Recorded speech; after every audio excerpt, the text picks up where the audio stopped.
Temperos de Cinema, especial Cinema Brasileiro. Nessa série, a gente vai fazer uma homenagem ao cinema brasileiro. E por isso, a gente tem aqui no nosso estúdio, a gente convidou o cineasta Beto Brant, que é diretor, roteirista e ainda é de Jundiaí. Ele vai contar para a gente, né, nesse mês, a história, como que fez os últimos 5 longas dele.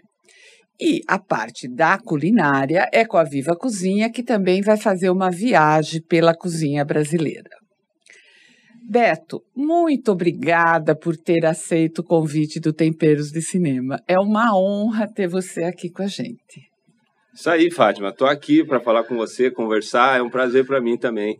Estar aqui na Rádio Difusora, a rádio da minha cidade, onde eu nasci. E é isso aí, vamos conversar. Vou contar umas histórias para você dos filmes. Ah, que delícia! Nós vamos iniciar essa temporada com o filme Eu Receberia as Piores Notícias dos Seus Lindos Lábios. Nesse filme, Beto Brant assina o roteiro, junto com o Marçal Aquino, que é também o autor do livro do mesmo nome, e assina também a direção, junto com o Renato Ciasca. Nesse filme, o Calbi, que tem 40 anos, ele trabalha com fotografia, e ele resolve trocar São Paulo pelo interior do Pará. Ele sempre gostou muito da estética, das mulheres, de fotografar mulheres, daquela coisa da beleza da mulher. E nisso ele encontra a personagem Lavínia, que é uma pessoa estável, uma mulher linda, sensual. Ela tem também assim um lado psíquico, vamos dizer assim, emocional, emblemático, né? Mas é uma pessoa assim cativante. Tanto é que essa personagem domina quase que o filme inteiro.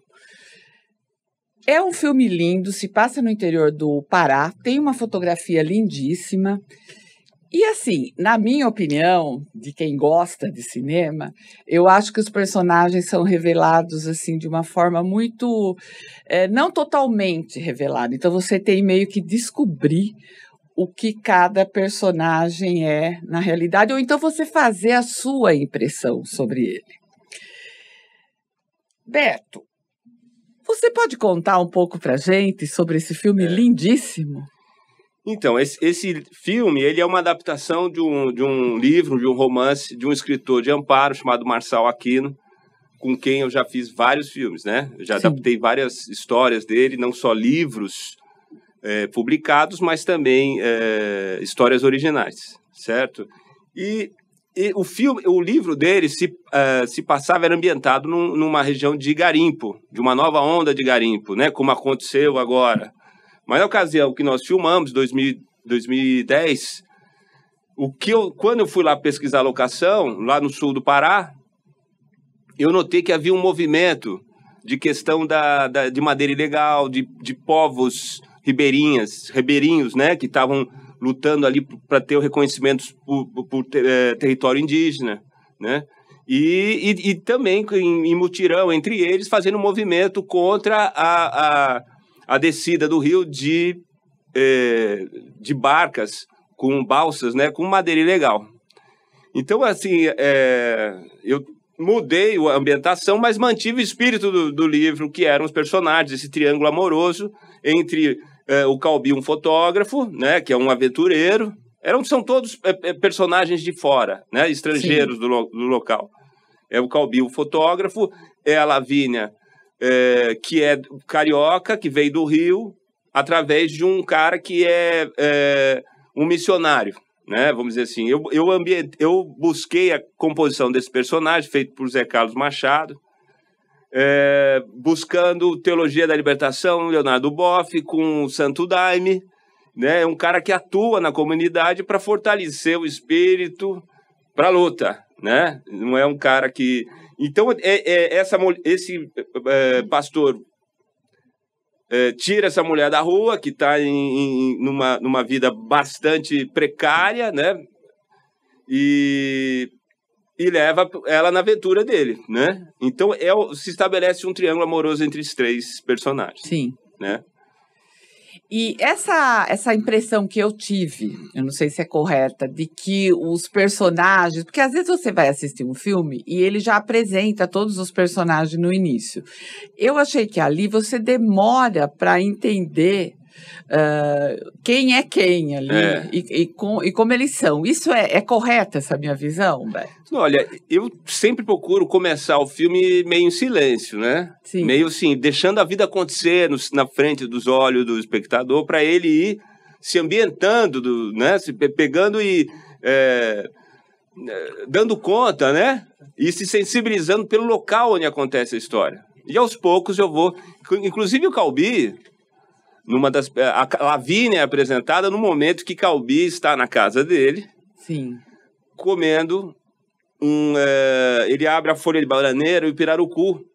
Sim. Né? Ele abre, quer dizer, é um jeito de cozinhar muito característico ali da região, de cozinhar o peixe pirarucu, que é um peixe de rio, na folha de bananeira. Né? E muito bacana, que eu aprendi isso com um cenógrafo que trabalhou com a gente lá, que Rui Santa Helena, ele é da Ilha do Marajó, sim, né? E ele é um cara que foi para casa do Calbi, que é onde a gente escolheu como locação, que estava bem deteriorada a casa, e ele reformou a casa para a gente filmar. E ele ficou morando lá, né? Ia para o mercado logo cedo, ali na orla do rio Tapajós, que é a rodoviária, que é o mercado, né? E tal, onde chegam os produtos da extração, da floresta e tal. É incrível, né? Você passear ali na orla de Santarém, né?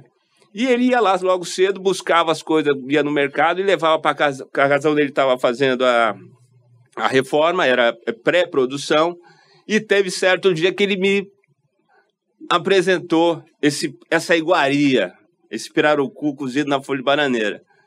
E aí eu coloquei dentro da história, né? Coloquei peguei uma cena e coloquei. Isso é muito tempero de cinema, né? A comida fazendo parte da história. Eu acho fundamental, porque eu acho que não necessariamente você precisa, como você falou agora há pouco, do filme não ter o diálogo que explica quem é quem. Isso. Né? Deixar os personagens atuar no silêncio deles. E é bacana, porque você vai decifrando qual é a intenção real. Né? Todo mundo tem isso, uma intenção exposta e uma intenção, às vezes, coincide, né? As pessoas muito espontâneas acabam sendo muito reveladoras do que pensam, né? E tem outras pessoas que jogam mais com isso. Então, os personagens têm a sua lógica, que os próprios atores vão buscar. Quando lê o roteiro, eles mesmos vão construindo esse diálogo interno, né? E eu acho que comer é revelador do caráter da pessoa, a maneira como ela come, né? Se ela se debruça no prato e come vorazmente, significa uma coisa. Se ela mexe ali no prato e come lentamente, assim, sem apetite, ou sem, né? O que ela come? Se ela come tudo amarelo, o que acontece com essa pessoa? Tudo que ela come é amarelo, né? Então, eu acho que todo filme que eu faço, se for lá... eu vou te dizer o que tem de comida lá no meio, né? Tem uma cena que, sem dúvida, é colocado algum tempero de cinema na cena. E como é que é assim? É que nem esse filme é uma adaptação de um livro, né? Eu sempre eu gosto muito de ler e adoro cinema. Então, como é que é essa coisa de você decidir como você vai adaptar, o que você vai aproveitar do livro? Porque você tem que tornar aquilo numa linguagem de cinema, você tem que reduzir o tempo, né? Como é que é esse processo um pouco? Então, eu roteirizo os filmes com o Marçal, alguns deles com o Renato também, né? Então, a gente vê o que a gente quer subir do livro, né? Porque a gente tem que ter deslocamento, cinema é deslocamento, né? Tem que ter... Então, assim, aquilo que não estabelece, né? Do que não detona esse movimento, que fica muito no intelectual, você até usa como subtexto, mas aí você, de repente, tira. O ator que vai lá e vai fazer o filme, que lê o roteiro, que vê aquilo que está emergido, né? Dentro da história do livro, é lógico que ele vai lá também ler o livro, Sim. Né? Porque tem muito subtexto ali, tem muita descrição psicológica dos personagens que podem ser aproveitados, né? E, de toda forma, o ator que eu escolho para fazer o filme, ele vem também com uma visão sobre os personagens, dentro daquele contexto dado pelo autor do livro, pelo Marçal. Nossa, que interessante, né? E o Pará, né? Como é que foi filmar no interior do Pará, assim? Olha, o interior do Pará, ele é fascinante, né? Porque é uma cultura amazônica, cabocla, né? A cozinha do Pará, inclusive, ela é destacada, né? Sim. Dentro da culinária brasileira, né? Como tem a cozinha baiana, é muito característica, a cozinha mineira, né? Mas talvez a do Pará tenha, pela diversidade da extração vegetal, dos costumes, do pescado, das ervas, né? Das frutas, e eu acho que é bastante saboroso ali o que a culinária paraense tem para oferecer. A música, o carimbó. Eu acho que tem aspectos culturais que é resultado do calor que a própria, como o baiano também, que é muito expressivo, pernambucano, cearense, né? Paraibano, tem essa coisa do calor. E o calor que bota as pessoas na rua, que bota as pessoas o corpo, em movimento, a dança. Aí vem a sensualidade, né? Aí vem... a gente tem uma visão, às vezes, muito rasteira do que é o norte, né? Sim. Do que é o Pará. Principalmente aqui em São Paulo, né? A gente só conhece a parte turística, Bahia, né? Pernambuco. Mas é muito incrível, muito fascinante. O Pará é um dos estados com maior índice de violência? Né? Como a Paraíba, né? Mas o Espírito Santo, né? Mas tem aspectos culturais incríveis, né? Únicos. Essa questão que as pessoas lá vestem roupas muito coloridas. Já é muito provocante visualmente, né? Isso. Né?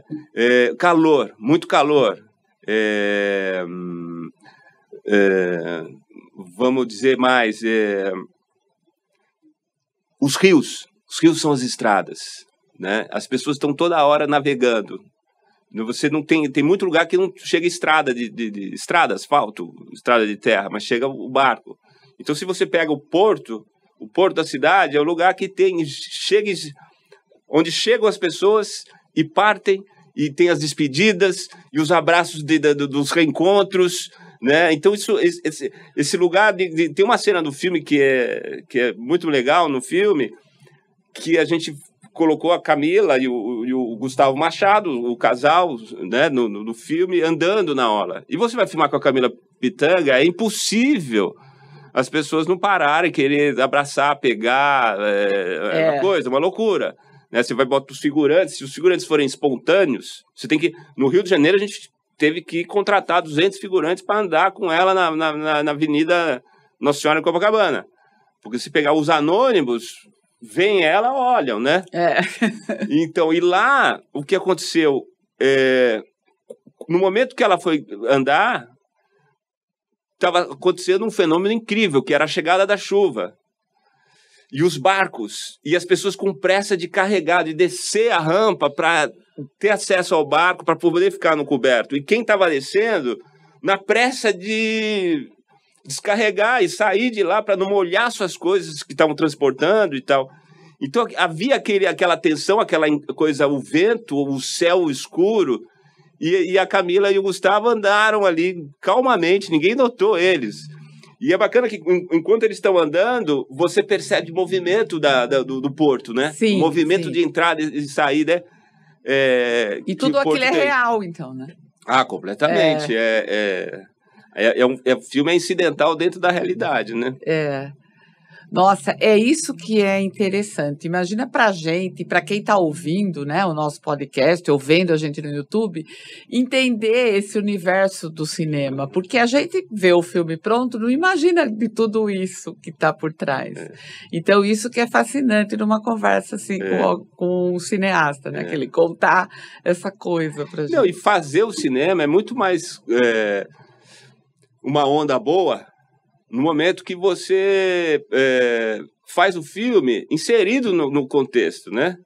Porque se você quiser chegar num local e fazer um filme a partir só da sua imaginação, ou só daquilo que você imagina como ideal que aconteça na frente da câmera, sim, vira um filme chato para todo mundo. Até para a pessoa, porque vira uma obsessão. Agora, se você coloca toda a equipe, né, boa parte da equipe era nascida em Santarém, era do local. Então, eles trazem referências locais, culturais, eles agregam, eles se sentem participantes do filme, né? E, logicamente, tudo navega, né? Você navega a favor do Rio, a favor do contexto onde acontece o filme, né? Então, assim, se eu filmasse, se eu tentasse recriar uma nova onda de garimpo, como indicava o livro, eu ia ter que, imagina, eu ia ter que construir aquilo ali. Eu ia ter que colocar figurantes que não estão habituados a fazer garimpo, a simular isso. Enquanto que o momento que eu peguei e me coloquei dentro do movimento que havia, um movimento de terra, de confirmação de territórios indígenas, de uma luta das comunidades ribeirinhas contra o transporte ilegal de madeira, né? Todo mundo estava em cena autêntico. Aqueles que não eram os atores principais, que eram o elenco de apoio, eles estão dentro da própria realidade deles. Então, eles se inserir dentro do filme, eles se sentem confortáveis, eles se sentem espontâneos, né? E, claro, que isso resulta depois no final do filme. Nossa, que delícia escutar isso, que delícia entender um pouco. Beto, muito obrigada por essa primeira da nossa série, ainda bem que a primeira tem mais 4.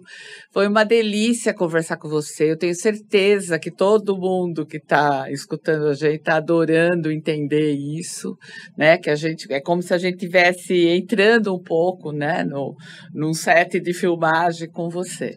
Muito obrigada e até a semana que vem, que a gente vai comentar outro filme seu. Legal. E agora a gente vai ver o que a Viva Cozinha preparou para a gente da cozinha brasileira. Beto, muito obrigada mais uma vez. Foi uma delícia conversar com você. Legal.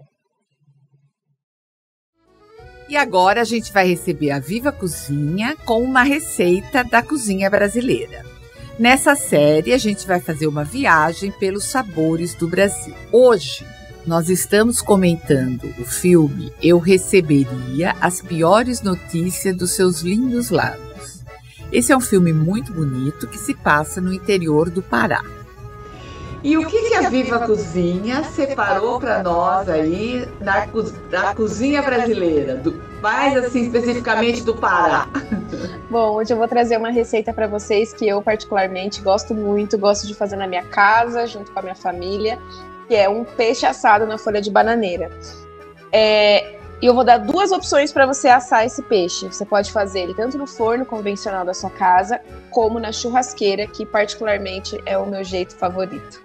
Bom, eu acho que a parte mais difícil dessa receita é você conseguir a folha de bananeira, né? Mas a gente sempre tem um vizinho, a gente sempre tem um amigo que tem uma chácara ali. Acho que a parte mais difícil ali é a folha de bananeira. Então, primeira coisa é higienizar bem essa folha de bananeira, lavar bem ela, como se fosse uma salada, né? A gente tem que higienizar ela bem. E aí, o legal é a gente fazer essa receita sempre com um peixe inteiro, um peixe maior, né? A gente não pode fazer os filezinhos ali que a gente compra. É legal sempre um peixe inteiro. Um peixe que eu vou indicar aqui, que é uma receita que eu e meu avô fizemos há pouco tempo atrás, é com um tambaqui. Então, a gente pegou o tambaqui, você vai comprar, mas também não precisa se prender ao tambaqui, pode ser qualquer outro peixe, tá? Eu gosto sempre de falar que os peixes inteiros, eles precisam de uma marinada um pouquinho maior do que um filé. Então, o filé, normalmente, a gente recomenda você atemperar ali na hora. Um peixe inteiro, você vai temperar ali mais ou menos 40 minutos, meia hora antes de levar ele ao forno. Eu também gosto de, como o peixe, a gente dá sempre preferência para o peixe mais fresco, de fazer pouco tempero, para você sentir o gosto do peixe, né? Então, assim, eu vou temperar ele com um pouquinho de sal, pimenta do reino, pouco limão, porque senão você vai começar a cozinhar o seu peixe antes de levar ele para o forno. E aí é legal você colocar, se você gostar, ramos de coentro dentro. Pode colocar o raminho inteiro, não precisa picar. Pode colocar o ramo inteiro. Se você não gosta de coentro, pode substituir por salsinha. Você pode colocar também rodelas de cebola. Eu vou deixar hoje tudo bem à vontade, tá? Eu acho que é uma receita que você pode fazer com o que você tem aí na geladeira de temperos que você gosta. Se você gosta de um peixe um pouco mais apimentado, sugiro colocar umas pimentas biquinho ali dentro, vai ficar gostoso. Você pode dar uma recheada nesse peixe. Então, você está com o peixe inteiro, tem um corte na barriga, né? Você vai colocar ali os temperos. Se gostar de alho, fica gostoso colocar um alho em lâmina também. E aí você vai fechar a barriga do peixe. Fechou a barriga do peixe, fecha com a folha de bananeira, envolve bem ele com a folha de bananeira. Pode colocar um pouco desse tempero antes de você fechar ele, desse suquinho da marinada. Fechou ele. Se você tiver aquelas grelhas que fecham na churrasqueira, ótimo. Senão você pode amarrar com um barbante. Na churrasqueira, na verdade, eu quando faço, amarro com arame, porque senão o barbante vai queimar, né? Então, se for no forno, com barbante. Se for na churrasqueira, pode ser com arame, tá? Quando você for fazer ao forno, deixar o forno já pré-aquecido a mais ou menos uns 180 graus. Faz uma cama de cebola ou uma cama de batata, coloca o peixe embrulhado já na folha de bananeira, leva ao forno. Ele vai ficar mais ou menos uns 30 a 40 minutos. Tudo depende do tamanho do seu peixe. Para você saber se o peixe está assado ou não, você vai enfiar um garfo nele e o garfo tem que sair com facilidade. Se você sentir rigidez, significa que ele precisa de mais um pouquinho de forno, tá? Que legal. Isso para qualquer peixe que você for fazer. E assim, tudo depende do tamanho do peixe. Um peixe pequenininho, às vezes em 15 minutos está pronto. Um peixe grandão, às vezes você precisa de até 1 hora. Na churrasqueira vai depender do fogo, né? Se tiver muito alto, muito forte. Mas também o teste do garfo é essencial. E aí, para acompanhar esse peixe, o que eu sugiro? Que você faça uma farofinha de banana da terra, tá? Ou um arrozinho de castanha. Mas eu vou explicar para vocês a farofa, porque eu acho que é o mais gostoso. Então, você vai pegar uma banana da terra, que ela esteja madura, cortar em fatias, aí você refoga uma cebola, um alho, refoga essa banana, coloca a farinha, eu prefiro a de mandioca, mas pode ser a de milho também, vai da sua preferência, e aí você deixa ela fritar bem. É legal colocar bastante manteiga. E aí eu acho que cabe super a gente usar a manteiga de garrafa nessa receita, né? Se você gostar de uma pimentinha, cabe muito bem também, por que não, né? E aí deixa fritar bem essa farofa para ela secar e ela ficar crocante. E aí você serve o seu peixe, abre ele, tira ele da folha de bananeira, pode colocar mais um pouquinho de azeite ou um pouquinho de manteiga de garrafa, que vai ficar uma delícia, e serve junto com essa farofinha. Nossa, me deu água na boca. Eu falei aqui do tambaqui, mas você pode usar qualquer peixe, tanto de água salgada quanto de água doce. Na minha casa, nós preferimos sempre o de água salgada, porque a dona Cleo, minha avó, gosta do peixinho de água salgada. Ai, que gostoso, que delícia. E eu quero mandar um beijo para esses dois que escutam a gente toda semana. Meu avô e minha avó. Ai, dona Cleo e seu Luiz, né? E toda semana eu vou mandar beijo para eles, porque eles são nossos ouvintes aqui assíduos do programa. Ai, que delícia. Qualquer dia a gente vai receber o seu Luiz aqui também para ensinar a gente a fazer a caipirinha. Exatamente. Bom, para você que está nos ouvindo ou nos vendo no YouTube, já sabe que não precisa anotar nada, porque a receita vai estar completa no portal JJ, no blog do Temperos, então está tudo lá para você acompanhar. Então se inscreva no nosso canal, no YouTube, se inscreva no Spotify, no YouTube da Rádio Difusora, que você vai ter lá várias receitas da Viva Cozinha. E se você fizer a receita de hoje, esse peixe delicioso, mande uma foto pra gente com a hashtag Viva Cozinha ou Programa Temperos do Cinema, que a gente vai publicar no nosso Instagram e ver o seu peixe como ficou. Então, até a próxima semana com mais uma receita, mais um filme brasileiro, com comentários do Beto Brant e com a Viva Cozinha, trazendo mais um sabor do Brasil pra gente.